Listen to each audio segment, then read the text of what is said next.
spettacolo. Questo sai di chi è? È il famoso maestro Lorenzetti di Lucca. E qui abbiamo la sala dove si fanno lezioni di... Questo è il pin che si usa per fare i movimenti.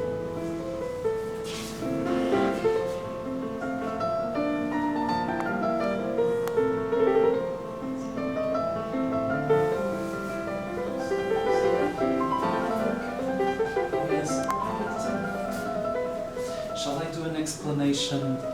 Quick one. But I need the microphone. It's not recording. Explain the techniques. Okay. Do you want the microphone plugged in?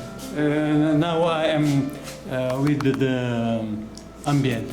Oh yes. So this is an example of icons in the process of doing, in the process of making. And what you have is the work of my students that are now studying classic Byzantine iconography. The whole painting is made with egg. So actually what you have inside that glass is egg yolk, the yellow of the egg. And from egg you make the paint. So if you mix the egg with the pigment and you stir it, now you have black paint. If you mix the egg with brown pigment and you stir it, now you have brown paint.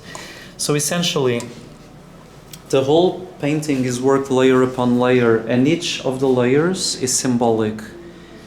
It's not meant to be seen necessarily by the human eye, but it's meant to be there for its symbolic purpose. I'll give you an example. The first layer in here, it's all painted first with a dark color. And that dark color, you put the dark color even in areas of light. That dark color represents death. So all icons always begin with a representation of death and chaos. Once you open, it's like the beginning of the universe. Once you open the icon with death and chaos, then you have another layer which is a little bit lighter, which is the first light. And then the second light, and finally the third light. With 3 levels of light, you bring the painting from chaos to order, from death to life. Exactly the same thing is done in the gold. Before you paint the gold, if you look over there, can you see red clay, red earth? There is red behind the gold. The red earth represents death, represents Adam. On top of death, you put gold. Gold represents immortality, because from all the ancient metals that existed, gold was the only one that didn't oxidize. It was the only one that did not tarnish. It was the only one that did not rust. So gold is eternal. Gold is immortal. And in the ancient religions, gold represented the light of the sun, but also immortality, because it does not change. It's chemically inert.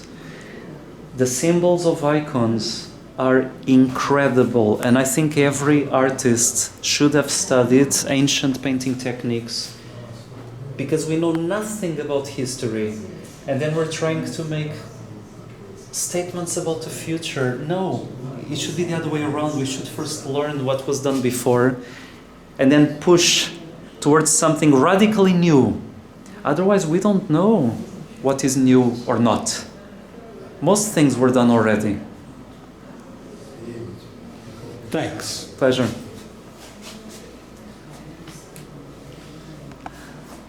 Thank you very much. Grazie. Grazie.